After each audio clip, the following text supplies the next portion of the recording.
Há algo em você que nunca envelhece, nunca nasce, nunca morre. Não tem nome, mas te conhece antes de qualquer identidade. Ele não está perdido. Apenas foi soterrado por tudo o que te disseram que você precisava ser. O verdadeiro despertar não é sobre entender mais. É sobre soltar o que nunca foi você. Como limpar um espelho embaçado. A imagem não precisa ser criada, apenas revelada. A paz que você busca não está escondida. Você é que tem andado longe demais de si. Você não precisa de respostas. Agora, nem de soluções, apenas de um gesto antigo. Sentar-se na cadeira esquecida dentro de você. Aquela que sempre esteve vazia. Sempre te esperando. Sem pressa, sem cobrança. Só esperando. Que você lembre. Este vídeo não é para te convencer, é para desmanchar suavemente o que te impede de ver o que sempre foi real. Esses princípios não são ideias, são espelhos, e você não vai apenas ouvir, vai voltar para o silêncio de onde tudo nasce. Princípio 1. A cadeira vazia dentro de você. Viveka interno. Há dentro de você uma cadeira vazia. Sempre esteve ali, mesmo que você nunca tenha notado. Uma cadeira no centro do seu ser, silenciosa, intacta, à espera de alguém que se sente nela. Mas essa cadeira não é para o personagem que você interpreta no dia a dia. Não é para o profissional, nem para o pai, a mãe, o amigo, o cidadão. Aqueles estão ocupados demais em movimento. Essa cadeira é para o observador silencioso, o que está por trás de todos os papéis, vendo sem interferir. E enquanto você estiver de pé, tentando manter todas as fachadas em pé, jamais vai perceber que tudo o que precisa já está esperando, dentro de você. Muitos vivem como se estivessem em pé o tempo inteiro, correndo de um compromisso a outro, tentando resolver tudo, tentando entender tudo, mas nunca se sentam, nunca param, nunca se entregam ao que é. Estão sempre tentando consertar o mundo, a mente, o corpo, os outros.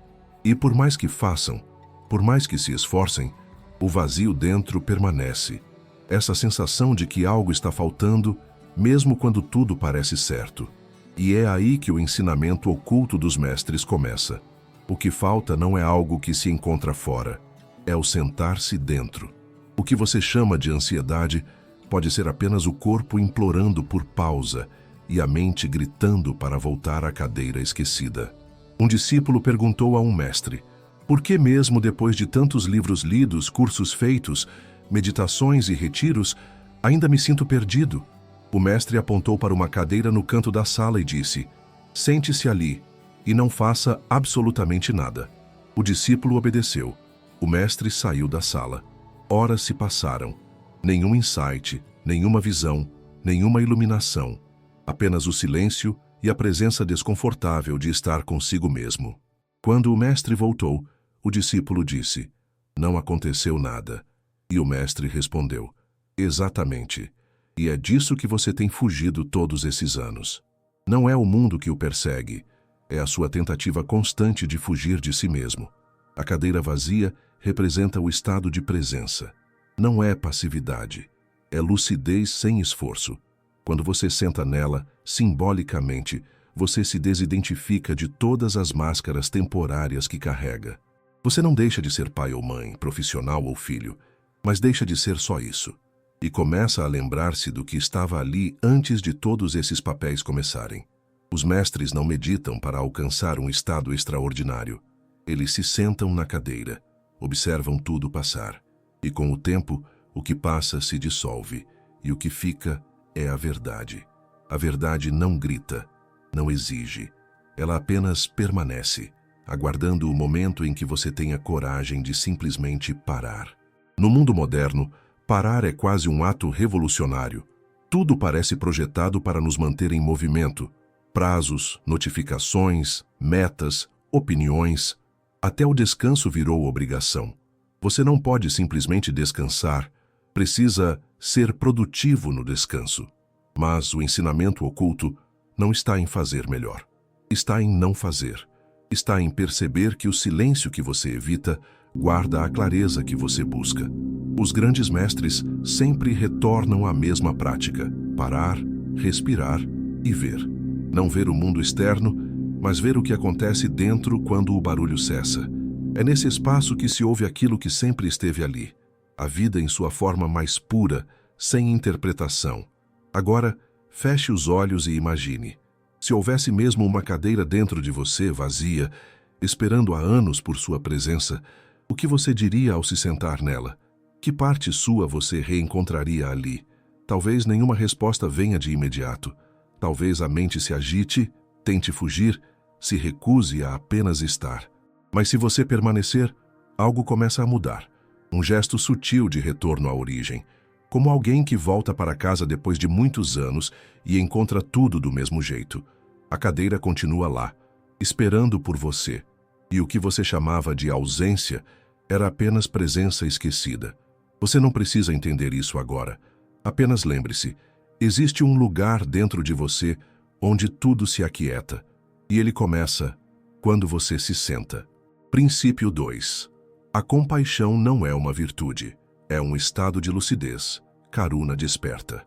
A maioria das pessoas acredita que compaixão é uma escolha, algo que você aprende, cultiva, pratica, como uma virtude que se adquire com o tempo, como quem aprende um novo idioma ou uma nova habilidade.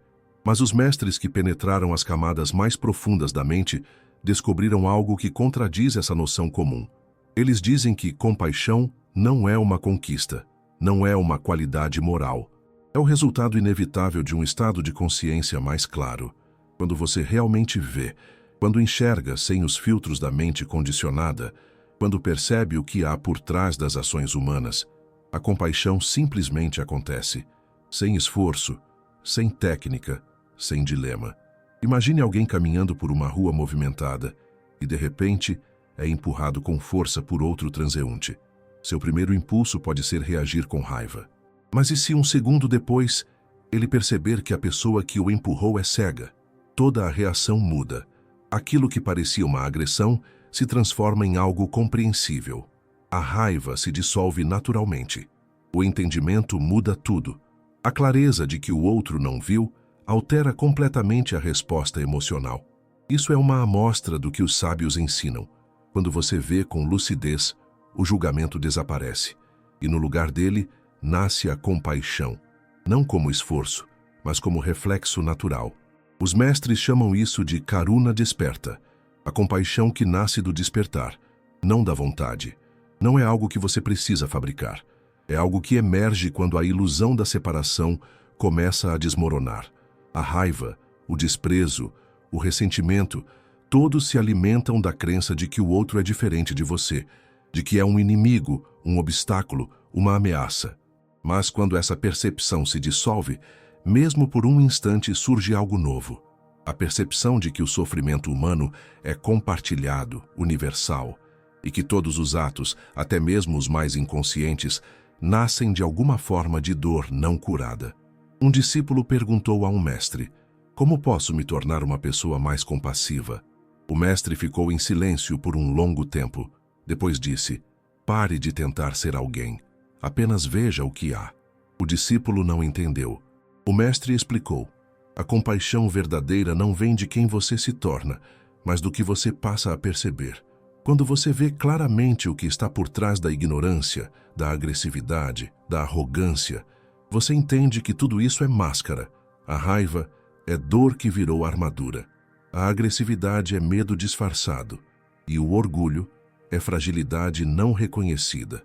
Quando você vê isso, o coração se abre sozinho. Essa compaixão lúcida não é frágil, nem ingênua. Ela não ignora o mal, mas ela vê o mal como um sintoma, não como a essência. Ela não finge que tudo está bem. Ela reconhece que por trás do caos existe um ser humano em desequilíbrio, perdido dentro de si. O mestre que desenvolveu Karuna Desperta não se torna permissivo com a injustiça. Ele age quando necessário, mas sua ação vem de clareza, não de raiva. Ele corrige o erro sem ódio. Ele põe limites sem violência interna. Ele diz não quando precisa, mas com um coração limpo. Compaixão lúcida não é sobre sentir pena. É sobre ver além das aparências. É sobre compreender a dor silenciosa dos outros, mesmo quando ela se manifesta como violência, silêncio ou rejeição. É como ouvir uma música triste tocando dentro de alguém que só sabe gritar. Você não justifica o grito, mas também não se engana quanto à sua origem. Você vê o ser humano por trás do comportamento, e isso muda tudo. O julgamento perde força. A arrogância de "eu faria diferente" se dissolve. Porque você entende. Talvez se tivesse vivido o que o outro viveu, teria feito exatamente o mesmo. A mente comum acredita que compaixão é algo que se dá. Mas o mestre vê diferente. Compaixão é o que resta quando os filtros desaparecem. Quando os muros do ego se quebram, o fluxo natural da empatia emerge, como uma nascente que brota da terra quando as pedras são removidas. Não precisa ser criada, apenas desobstruída. O ego é a pedra, a clareza é a água.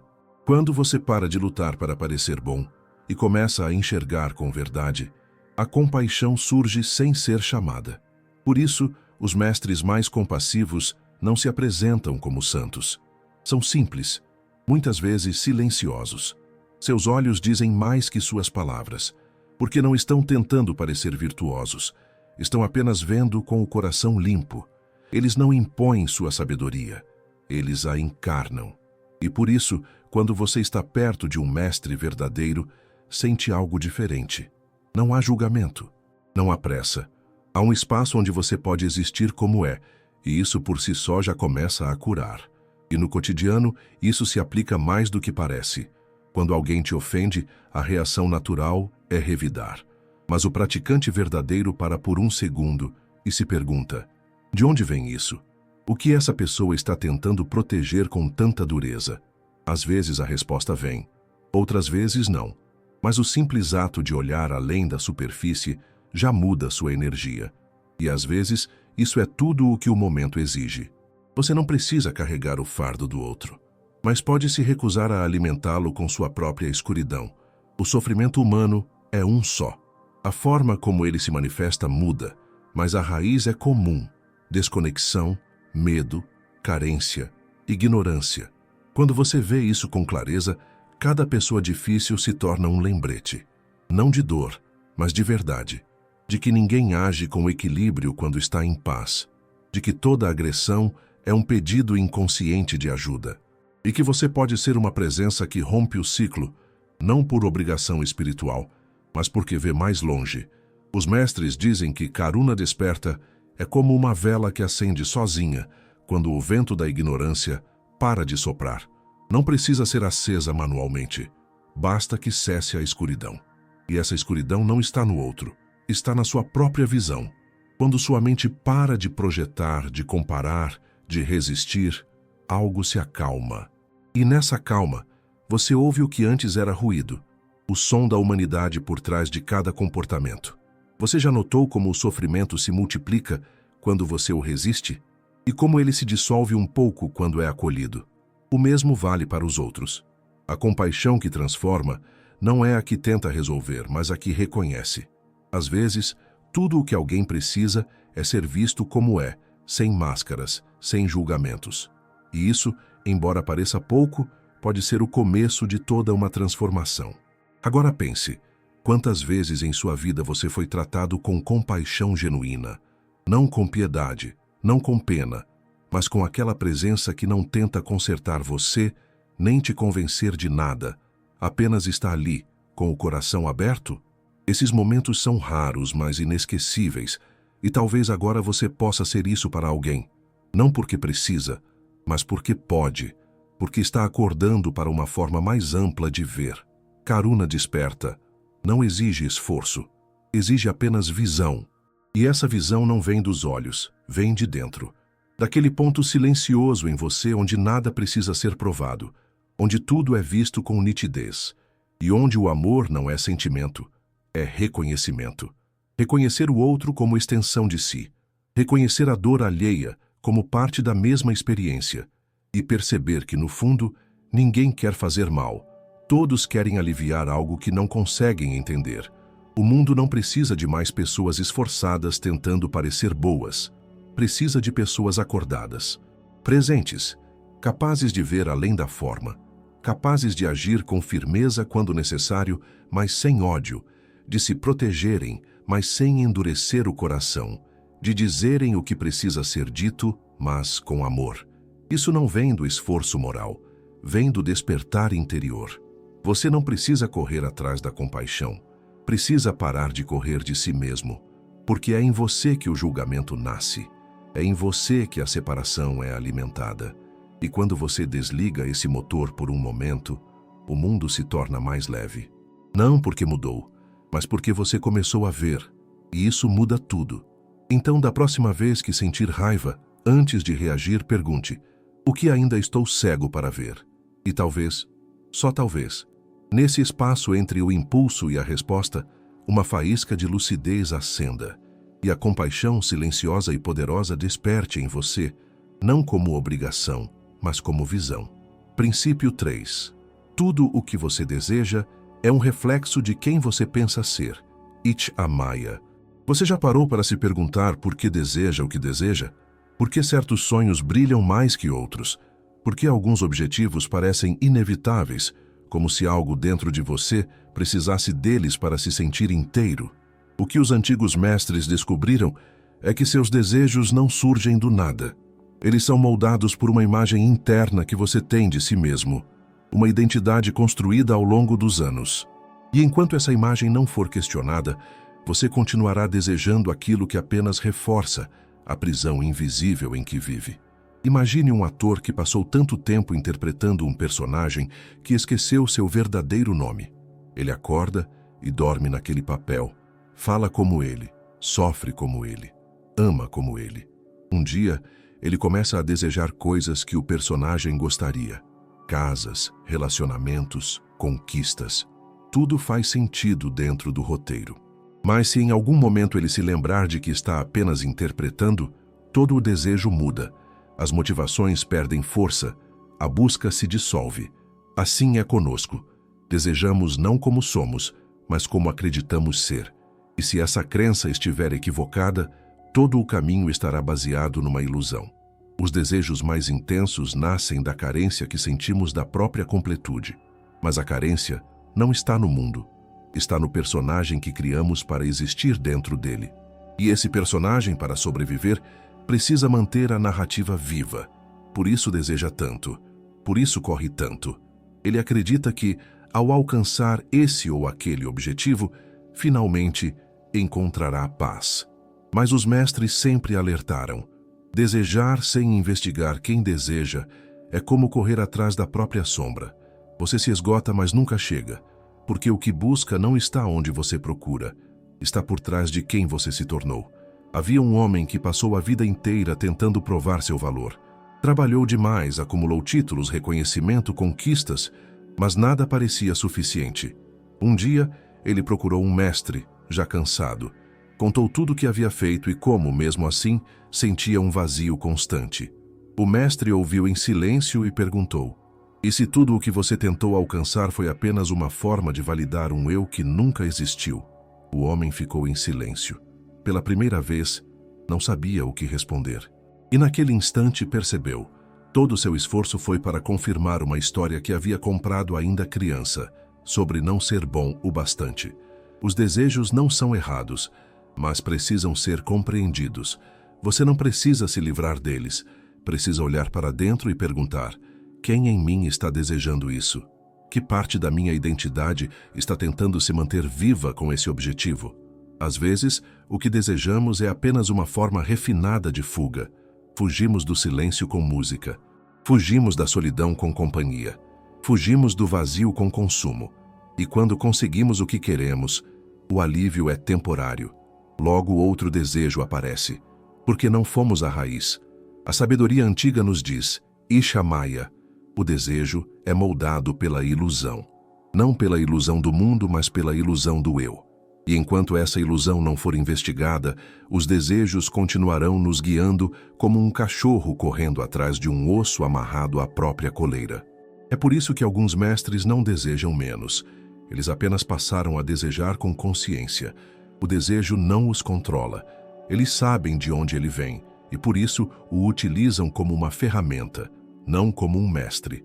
No mundo moderno, somos ensinados a correr atrás dos sonhos, a nunca desistir, a acreditar em si mesmo.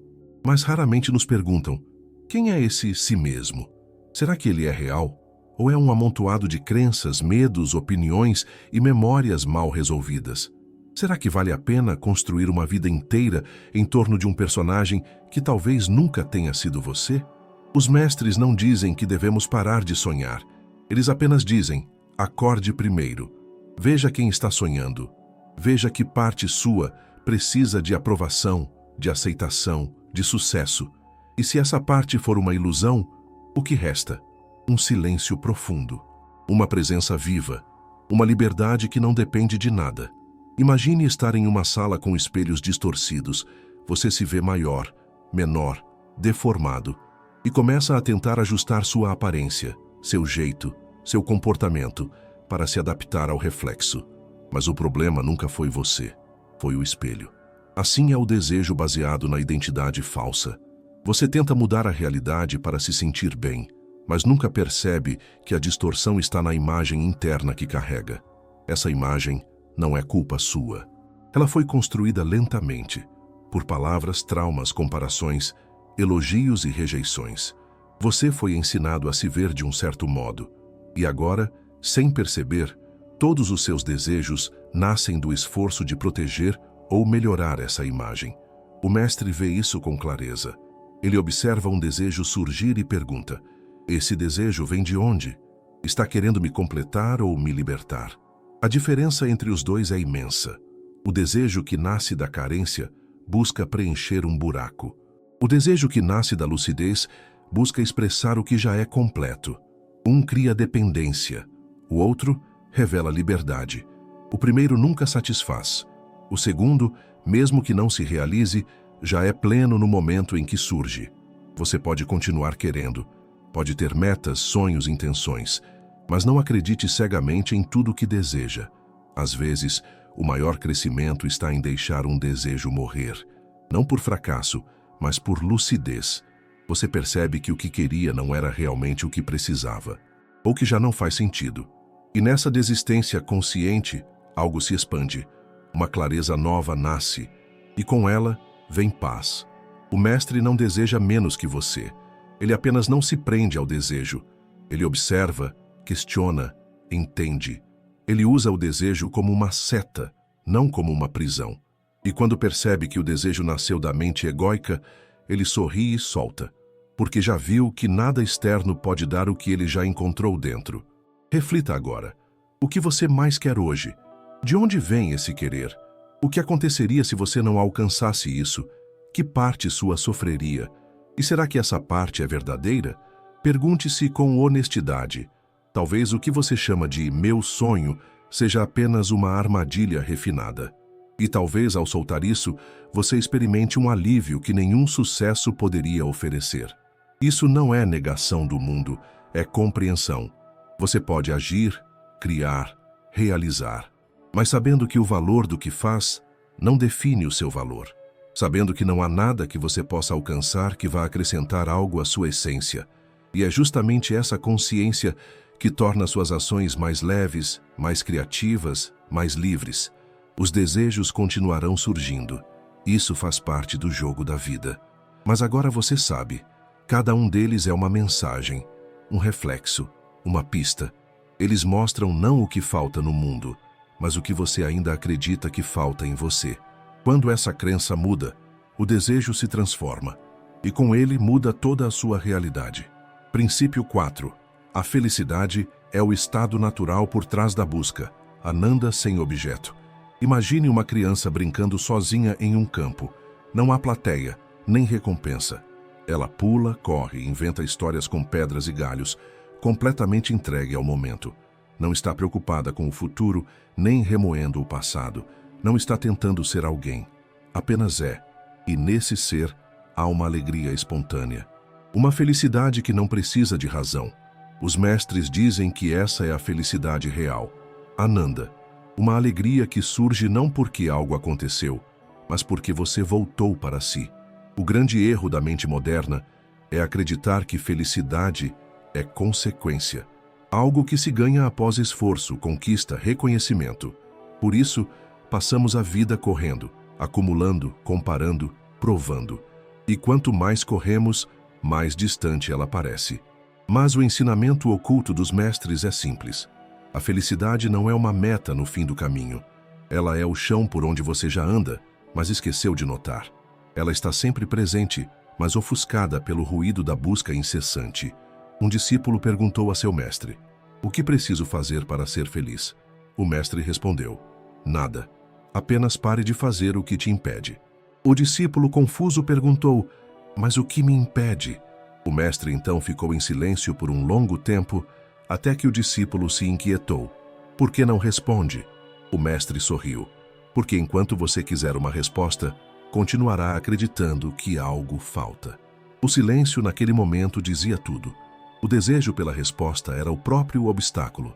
A mente condicionada não entende que é possível estar feliz sem motivo. Ela precisa de um objeto. Precisa justificar o estado com algo externo. Um elogio, uma conquista, uma aprovação.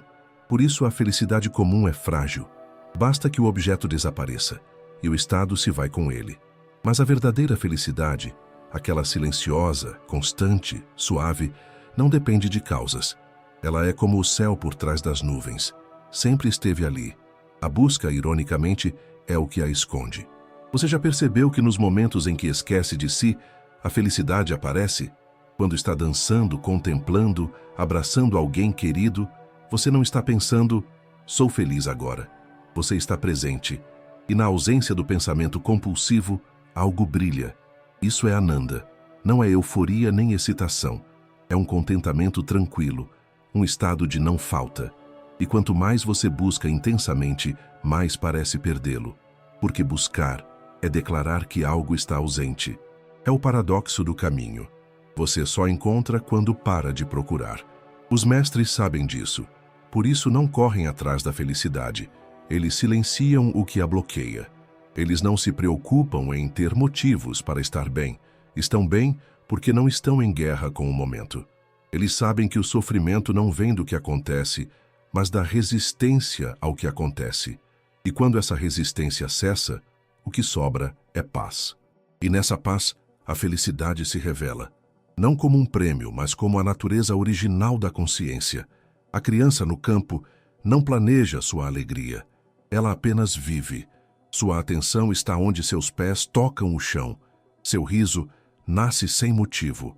Ela ainda não aprendeu a condicionar sua felicidade a algo, mas nós aprendemos. Fomos ensinados que só podemos ser felizes quando atingirmos certas metas, quando formos amados por certas pessoas, quando estivermos livres de todos os problemas. E esse ensinamento é a raiz da insatisfação, porque a mente sempre encontrará um ainda não para nos prender.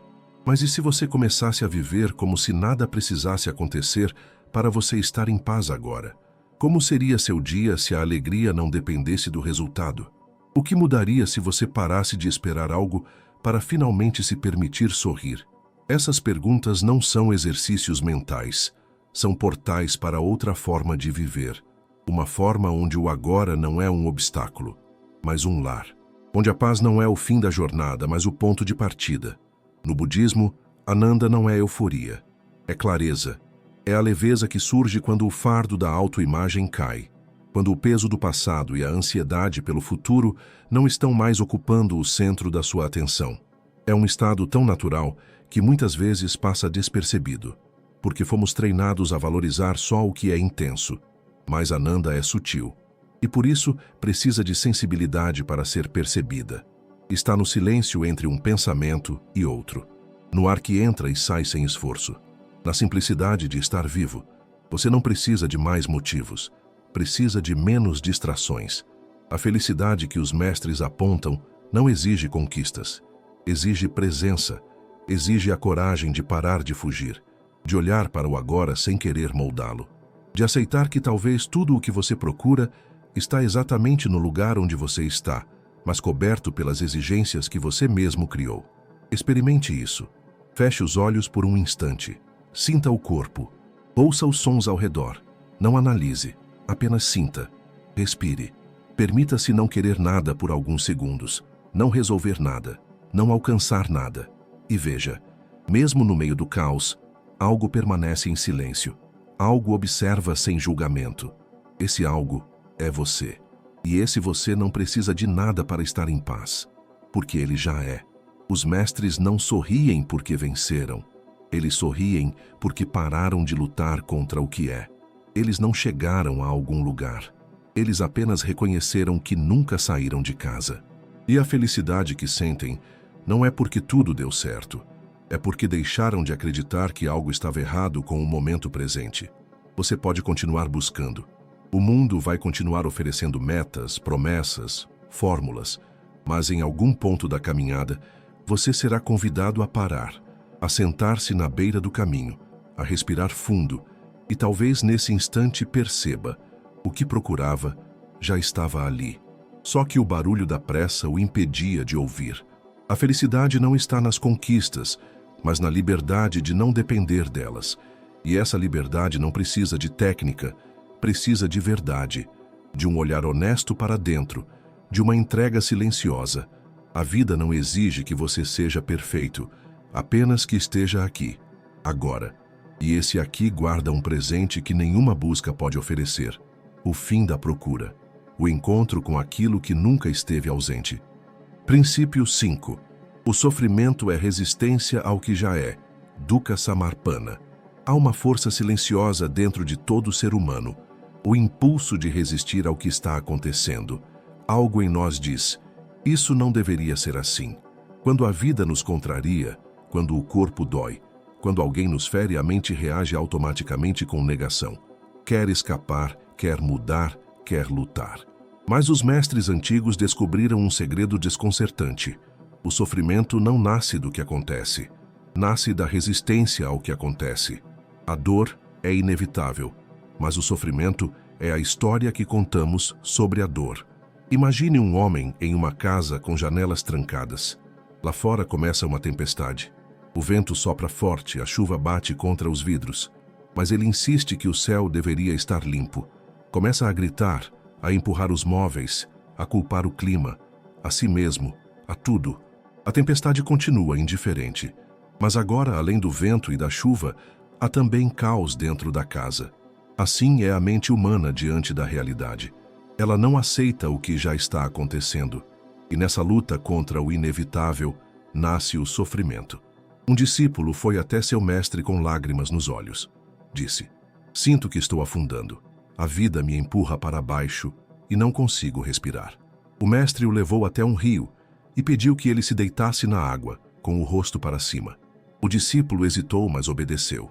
Então o mestre disse: agora relaxe completamente, não lute contra a corrente. O discípulo, ainda tenso, tentou se manter imóvel. Aos poucos o corpo começou a flutuar. A água, antes temida, o sustentava. O mestre então falou: a vida é como esse rio. Ela te carrega. Quanto mais você tenta controlar, mais afunda. Quando solta, ela te leva. A resistência é sutil. Às vezes ela se esconde em pensamentos como: isso não é justo, isso não deveria ter acontecido, ou eu não aguento mais. São pensamentos que parecem naturais, mas que criam uma guerra interna contra a realidade. A mente acredita que se rejeitar o momento com força suficiente, ele mudará. Mas a realidade é implacável. Ela não negocia, ela apenas é. E enquanto você estiver tentando vencê-la, estará condenado a perder. Sempre. Os mestres não se tornam imunes à dor, mas eles se tornam íntimos dela. Eles a observam sem se defender, sentem sem se contaminar, sofrem, mas não prolongam, porque não resistem. Eles sabem que cada emoção, cada perda, cada frustração é uma visita temporária e que quanto mais abrimos a porta, mais rápido ela passa. O sofrimento só se instala quando a porta é trancada com medo. E o medo sempre nasce da ilusão de controle. Você já percebeu que muitas vezes o que mais machuca não é o que acontece, mas o que você esperava que acontecesse? A decepção não vem da realidade, vem da diferença entre o real e o imaginado. A mente cria cenários, expectativas, planos perfeitos. E quando a vida segue outro rumo, a dor não está no caminho novo, está na imagem quebrada do caminho antigo. Por isso, resistir é como tentar colar um espelho já despedaçado. Cada pedaço cortante fere mais um pouco. A sabedoria de aceitar o momento presente não é conformismo, não é desistência, é clareza. É reconhecer que a realidade não está contra você, ela é você. Você faz parte desse fluxo, e quanto mais tenta nadar contra, mais se esgota. A aceitação não tira sua força, ela a redireciona. O que antes era gasto em conflito, agora serve à compreensão. E com compreensão, vem paz. No Zen, há um ensinamento simples. Quando estiver com fome, coma. Quando estiver cansado, durma. Parece óbvio, mas esconde uma profundidade imensa. Porque a mente raramente está onde o corpo está. O corpo está com fome, mas a mente está no medo. O corpo quer descansar, mas a mente está preocupada. Esse descompasso entre o que é e o que pensamos que deveria ser é a raiz do sofrimento moderno. A cura, estar inteiro no momento. A vida não exige que você goste de tudo, mas exige que você diga, sim, isso está aqui. Esse sim é o início da transformação. Não porque muda o que acontece, mas porque muda a relação com o que acontece. Você sai do papel de vítima e entra no papel de presença. E a presença, por si só, começa a dissolver o sofrimento. Reflita, quantas vezes você já se sentiu esgotado por lutar contra algo que simplesmente era? Um diagnóstico, uma perda, uma decisão alheia. E quanto tempo demorou até perceber que, mesmo depois de toda a resistência, a realidade continuava lá, intacta. O sofrimento te cansou, mas não mudou o que era. Os mestres dizem, resista se quiser, mas saiba que está apenas esticando a dor. Quando você solta, algo surpreendente acontece. A dor continua, sim, mas ela se move, ela respira. Ela deixa de ser um muro e se torna uma onda. Você a sente, mas ela passa, porque você deixou de prendê-la com a sua luta. É como deixar um pássaro voar. Ele pode retornar, mas agora há espaço. A resistência o mantinha em cativeiro. A aceitação devolve o movimento natural da vida. O sofrimento é teimoso. Ele insiste. Mas, no fundo, é como uma criança assustada. Grita mais quando percebe que não está sendo ouvida. Quando você finalmente se volta para ele com atenção e diz, sim, eu vejo você, algo muda. A intensidade começa a se dissolver. Não porque você resolveu, mas porque parou de negar. A dor reconhecida perde o poder de te dominar. Não é fácil aceitar. A mente quer reagir, quer culpar, fugir, corrigir. Mas toda cura começa com a coragem de dizer, está doendo e está tudo bem. Essa honestidade abre espaço para o real, para o que é verdadeiro. E na verdade o sofrimento não é um castigo. É um convite, um chamado. Ele vem quando você está resistindo à vida. E vai quando você se reconcilia com ela. Os mestres não vivem uma vida sem problemas, mas vivem uma vida sem resistência. Eles se curvam ao que é. E nessa reverência silenciosa encontram uma liberdade que ninguém pode tirar. Não precisam mais que a vida seja perfeita, porque já não exigem isso dela. E por isso vivem com mais leveza, mais presença, mais paz. O sofrimento não é um inimigo, ele é um mensageiro. Ele aponta para onde você está preso, onde você ainda está dizendo não à realidade, onde ainda acredita que só será feliz se tudo for diferente. Quando você ouve esse recado e para de brigar com ele, a mensagem se completa. E o mensageiro pode partir. Respire agora. Sinta onde em seu corpo há tensão e pergunte, o que estou resistindo? Talvez seja um medo, uma memória, uma verdade que não quer aceitar. Apenas observe. Fique com isso por alguns instantes. Veja o que acontece quando, em vez de fugir, você permanece. Muitas vezes, o simples ato de ficar é o início da cura. A vida não exige sua aprovação. Ela continua, com ou sem seu consentimento. Mas quando você diz sim a ela, mesmo sem entender, mesmo sem concordar, algo se alinha, a mente para, o coração escuta, e a paz que você buscava em tantos lugares começa a surgir dentro, não como mágica, mas como consequência natural de quem parou de lutar com o agora. Princípio 6. Você é o olhar, não a forma observada. Drashta Tattva. Há um momento na vida de quase todos nós em que nos perguntamos: quem sou eu realmente? E a resposta costuma vir carregada de nomes, papéis, histórias e memórias. Sou mãe, sou filho, sou engenheiro, sou alguém que sofreu muito, que venceu, que perdeu. Mas os antigos mestres diziam que todas essas respostas são como roupas sobrepostas. Nenhuma delas é a pele, e muito menos a essência. A verdade de quem você é não está naquilo que aparece, está naquilo que observa. Imagine um teatro. No palco, inúmeros personagens se revezam. Dramas, comédias, conflitos e paixões. A plateia observa em silêncio. Ninguém no palco nota o observador, e o observador não interfere, apenas vê. Esse é o seu papel oculto na experiência da vida. A mente, os pensamentos, as emoções, tudo isso são os atores. O corpo é o palco, mas há algo por trás, sempre presente, sempre atento. Algo que nunca muda, mesmo quando tudo o mais muda. Esse algo é você, o verdadeiro você. O nome que você recebeu, o corpo que habita, os sentimentos que vêm e vão, tudo isso faz parte da cena. Mas há um espaço dentro de você que nunca foi tocado por nenhum desses movimentos. Um ponto imóvel em meio ao caos. Um silêncio que não depende de circunstância. Os sábios chamavam isso de drashta, o observador puro, aquele que vê sem ser o visto.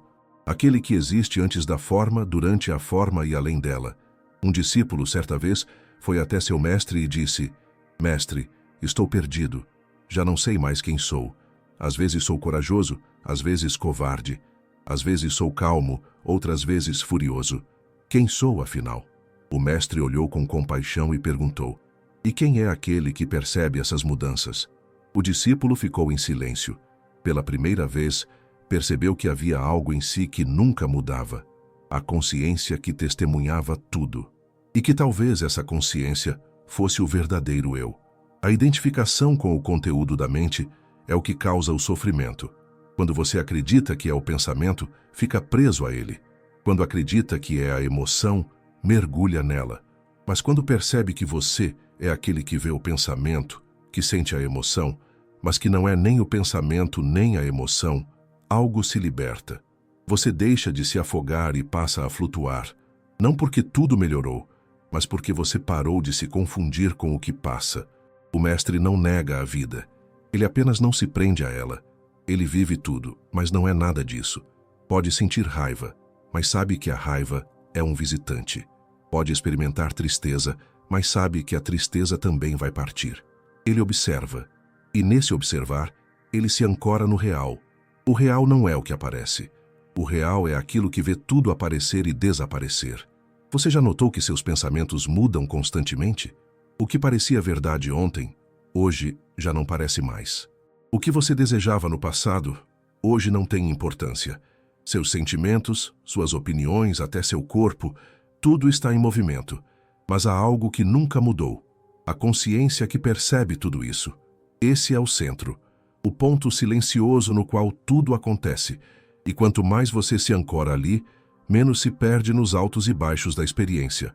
A prática dos mestres não é rejeitar o mundo, é ver o mundo de onde ele realmente é, da consciência. Eles treinam a mente para reconhecer a diferença entre aquilo que muda e aquilo que permanece, entre o conteúdo e o espaço, entre a tela e o filme.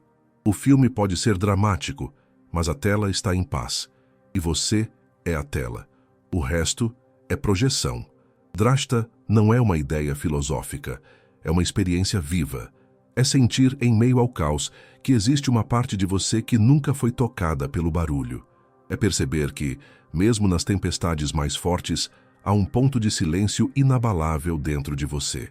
E que esse ponto não é algo que você precisa conquistar, é algo que você sempre foi, mas esqueceu de notar.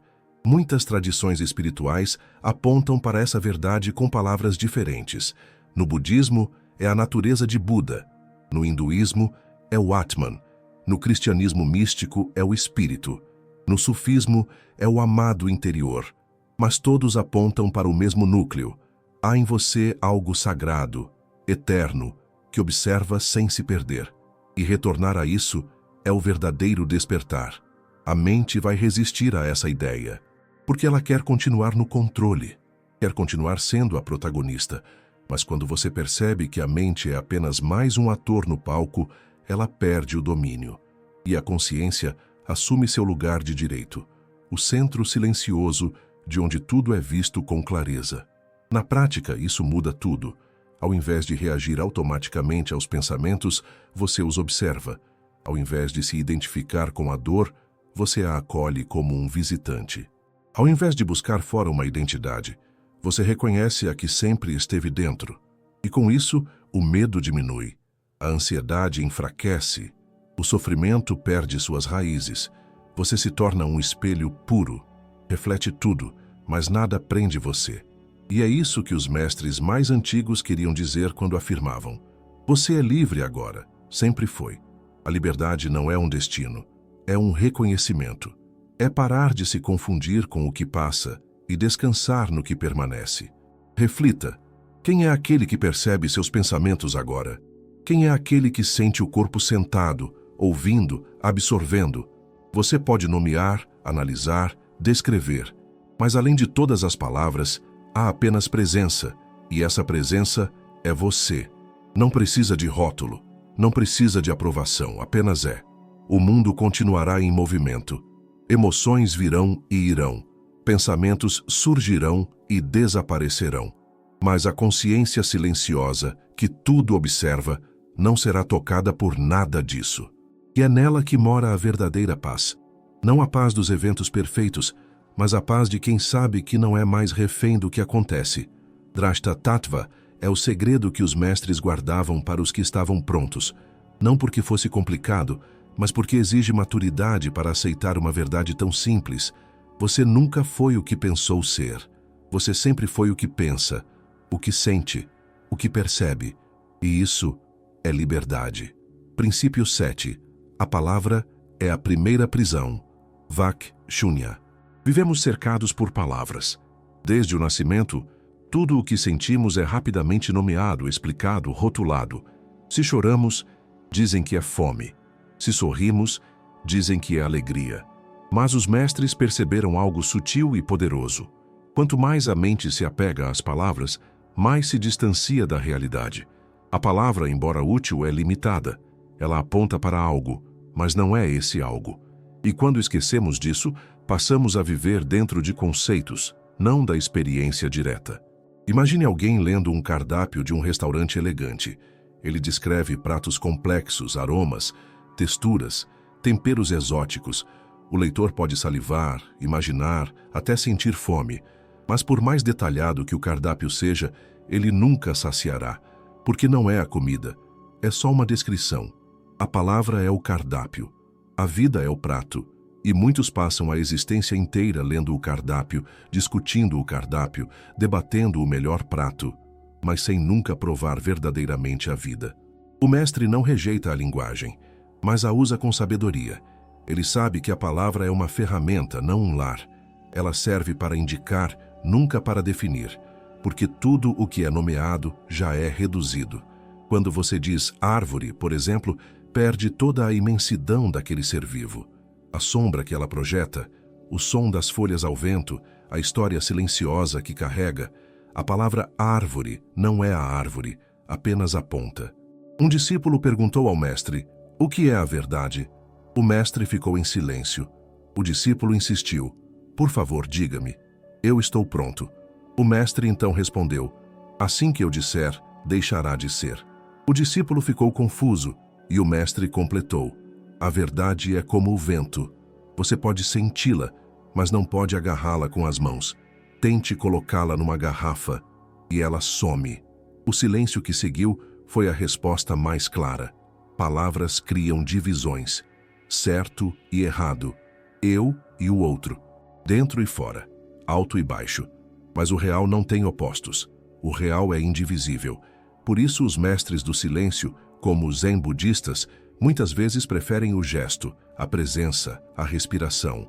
Porque no silêncio não há divisão, há apenas o que é, sem filtro, sem julgamento, sem nome.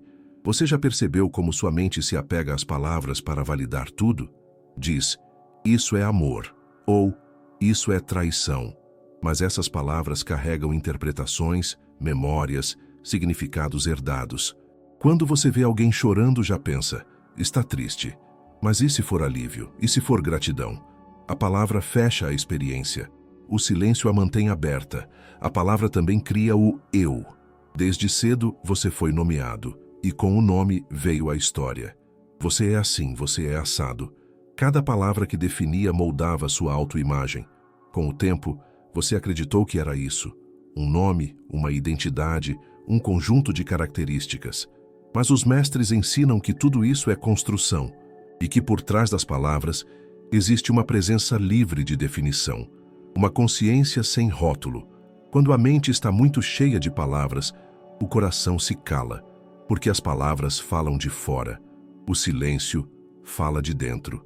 Os momentos mais profundos da vida são aqueles onde a palavra falha, um abraço verdadeiro, um olhar que diz tudo, um instante de contemplação diante do mar. O que sentimos ali não pode ser traduzido, só pode ser vivido. Os mestres do Tao diziam, o Tao que pode ser dito não é o verdadeiro Tao. Isso não é mistério, é precisão. Assim que você tenta colocar o infinito numa frase, ele se esvai. Você pode falar sobre a vida, mas só vive quando cala a mente. Pode estudar o amor, mas só ama quando a explicação cede lugar à entrega. A palavra aponta o caminho, mas nunca é o caminho. Na prática, isso significa cultivar mais espaço entre os pensamentos, aprender a ouvir sem rotular, a observar sem nomear, a estar presente sem narrar tudo o tempo todo. Quando a mente silencia, algo mais profundo começa a surgir. Um tipo de inteligência que não vem do raciocínio, mas da percepção direta. Uma sabedoria que não precisa de provas, apenas de presença. O silêncio não é ausência, é presença total. É ali que a intuição se manifesta, que o coração fala, que a clareza aparece sem esforço. O mestre não pensa demais. Ele vê, ele sente, ele escuta o que não é dito. E por isso, responde com precisão. Porque não está tentando encontrar palavras certas. Está conectado com o momento. Você não precisa rejeitar a linguagem. Apenas lembre-se, ela é o mapa, não o território. Use-a, mas não viva dentro dela. Quando ouvir um elogio ou uma crítica, saiba, são palavras, não definições.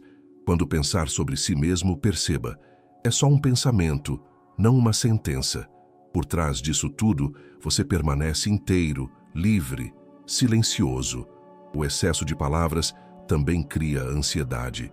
A mente fica em constante diálogo interno, pensando, prevendo, revivendo. Mas o agora não precisa de explicação. Ele só precisa ser vivido. E cada vez que você deixa um momento acontecer sem narrá-lo, uma paz sutil aparece. Você está presente, sem precisar entender tudo. No silêncio, o sagrado se manifesta. Por isso tantos mestres morriam em silêncio. Por isso, os grandes momentos da vida, o nascimento, a morte, o amor profundo, nos deixam sem palavras, porque são maiores do que o idioma. São linguagem pura e só podem ser sentidos. Tente isso. Em um momento do seu dia, sente-se por alguns minutos sem falar, sem pensar, sem nomear. Apenas sinta o ar, o corpo, a luz, a respiração, sem tentar entender. Apenas esteja. Nesse estado, algo antigo desperta. Algo que sempre esteve ali, mas que ficou encoberto pelo barulho das palavras. Você descobrirá que o silêncio não é vazio. Ele é cheio. Cheio de presença, de significado, de verdade. E quanto mais você o frequenta, mais ele começa a falar. Não com frases, mas com revelações. O silêncio mostra o que a mente não alcança. E nesse espaço, você começa a se lembrar de quem é. No fim, toda palavra é um convite, mas é você quem decide se vai apenas ler ou caminhar até onde ela aponta. Os mestres mostram com gestos, com o olhar, com o não dito, porque o que importa, no fim, não é o que se diz, mas o que se vive. E a verdade, a mais profunda, raramente precisa ser falada. Princípio 8. A mente não procura a verdade, procura conforto. Tita Anurupa. Muitos acreditam que a mente está em busca da verdade, que ela deseja compreender, iluminar, evoluir. Mas os antigos mestres nos deixaram um alerta silencioso. A mente comum não quer a verdade, ela quer conforto. Ela não busca o que é real, ela busca o que a faz se sentir segura. E por isso, tantas vezes, vive numa prisão de suas próprias certezas, mesmo que sejam falsas, porque são familiares. E o familiar para a mente é mais desejável que o verdadeiro. Imagine um cômodo mal iluminado, com móveis dispostos há décadas no mesmo lugar. A pessoa que vive ali sabe se mover no escuro, sabe onde estão os obstáculos, onde pode pisar, onde precisa desviar. Mas se alguém acende a luz e começa a mudar os móveis de lugar, tudo se torna incômodo. Ela tropeça, se perde, sente-se vulnerável. A mente funciona assim. Prefere a escuridão familiar à luz que exige reaprendizado. Ela prefere o conhecido ao novo, mesmo que o conhecido seja sofrimento. Um discípulo disse ao mestre: "Quero descobrir a verdade." O mestre respondeu: "Está pronto para perder tudo o que acredita ser verdade?" O discípulo hesitou. O mestre então disse: "A verdade não é o que você acrescenta, é o que você perde." E o discípulo compreendeu que a mente não estava pedindo por verdade. Estava pedindo por justificativas que a deixassem confortável dentro da sua história, como quem não busca cura, mas um diagnóstico que combine com suas crenças. A mente se apega ao que conhece porque tem medo de desaparecer. Toda vez que uma verdade profunda se aproxima, ela reage com resistência. Critica, duvida, distorce. Ela tenta proteger a si mesma. Ironicamente, quanto mais inteligente é a mente, mais sofisticadas se tornam suas defesas. Cria argumentos, teorias, explicações. Mas tudo isso, muitas vezes, é apenas uma forma elegante de fugir da verdade crua e simples, que ela não está no controle, que ela não é quem pensava ser. Os mestres sempre souberam que o verdadeiro despertar não é agradável no início. Ele não conforta, ele desconstrói. É como tirar uma roupa apertada que se usou por anos. No começo, você sente frio, vulnerabilidade, mas pouco a pouco percebe que pode respirar melhor, que pode se mover livremente. A liberdade é desconfortável até que você se lembre que nasceu livre. E a mente nasceu para servir essa liberdade, mas aprendeu a temê-la. A mente comum quer garantias. Ela quer saber o que vai acontecer, com quem, quando e como. Mas a verdade vive no terreno do mistério. A verdade é fluida, dinâmica, viva. Não se encaixa em fórmulas, não pode ser presa em uma ideia. Por isso, ao buscar a verdade, você precisará abrir mão da necessidade de controle.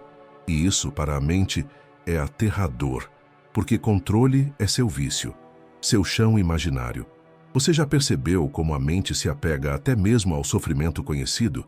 Preferimos manter padrões de dor do que nos abrir ao desconhecido da cura. Ficamos em relacionamentos que nos machucam, em empregos que nos esvaziam, em ideias que nos aprisionam. Porque, paradoxalmente, eles são lugares seguros. A verdade exige coragem. Porque ela nos pede para soltar tudo o que parecia firme. A verdade não chega com fanfarras. Ela sussurra em momentos de silêncio, nas pausas entre um pensamento e outro, quando você está cansado demais para resistir, ou rendido o suficiente para ouvir. Ela é como um copo d'água colocado diante de alguém que passou a vida bebendo fumaça. No início, parece sem gosto, mas depois a alma reconhece e nunca mais se satisfaz com menos. Os mestres não forçam a verdade nos discípulos, eles esperam, porque sabem que até que a mente esteja cansada o suficiente das próprias armadilhas, ela continuará fugindo. O verdadeiro buscador não é aquele que coleciona técnicas, é aquele que já não aguenta mais viver no auto-engano, é aquele que, mesmo tremendo por dentro, diz: "Quero ver", mesmo que doa. Na prática, isso significa começar a questionar com honestidade: esse pensamento é verdadeiro ou só confortável? Essa crença me liberta ou só me faz sentir seguro? Estou buscando clareza ou validação? Essas perguntas não têm respostas fáceis, mas são o início de uma nova visão. Uma mente que começa a questionar a si mesma está dando os primeiros passos para deixar de ser sua própria prisão. Os mestres sabem que o conforto mental pode ser mais perigoso que o desconforto sincero, porque o conforto pode criar uma bolha onde nada verdadeiro entra. E nessa bolha, você pode passar a vida inteira acreditando que está desperto, quando na verdade está apenas sedado por conceitos bonitos e palavras bem organizadas. O verdadeiro despertar começa com um abalo. Mas não se assuste. Isso não significa que você viverá em crise. Significa que, aos poucos, você deixará de se agarrar a tudo. E, nesse espaço novo, a vida poderá finalmente te tocar sem os filtros da mente. Você poderá ouvir uma verdade que não vem da razão, mas do coração. Uma sabedoria que não precisa ser provada, apenas reconhecida. A mente tentará transformar isso em técnica, em mais um conceito. Como se desapegar da mente? Como abandonar o controle? E a resposta do mestre será a mesma. Observe. Veja a mente em ação. Veja seus jogos. Veja como ela quer ter razão, mesmo quando isso a impede de ser feliz. Veja como ela tenta resolver o que só pode ser vivido. Não lute contra a mente. Isso seria apenas outro jogo dela. Apenas veja. E nesse ver com clareza, sem julgamento, algo começa a mudar. O que era inconsciente se torna consciente. O que era automático se desacelera. E o que parecia prisão começa a se revelar como porta. Porta para o agora, para o real. Você não precisa destruir a mente, precisa iluminá-la. E isso começa ao admitir: minha mente não quer a verdade, ela quer conforto, mas eu quero mais do que isso. Essa honestidade abre espaço para algo novo, algo além da mente. Algo que os mestres chamam de presença. Aquilo que observa a mente sem se confundir com ela. No fim, a verdade não é o que te agrada, é o que te liberta, mesmo que no início te assuste, mesmo que te tire o chão. Porque só sem chão você lembra que pode voar. E a mente, quando finalmente vê isso, se rende. Não por derrota, mas por cansaço. E nesse rendição, nasce o silêncio onde a verdade habita. Agora que você ouviu cada um desses princípios, talvez tenha percebido algo. Nada novo foi adicionado a você. Nenhuma técnica milagrosa, nenhuma crença nova. E ainda assim, algo mudou. Porque o verdadeiro despertar não é acrescentar, mas remover. É como limpar um espelho embaçado. A imagem já estava lá, só precisava de espaço para surgir. Você não precisa entender tudo, não precisa resolver tudo. Só precisa, de vez em quando, sentar-se na cadeira esquecida dentro de você.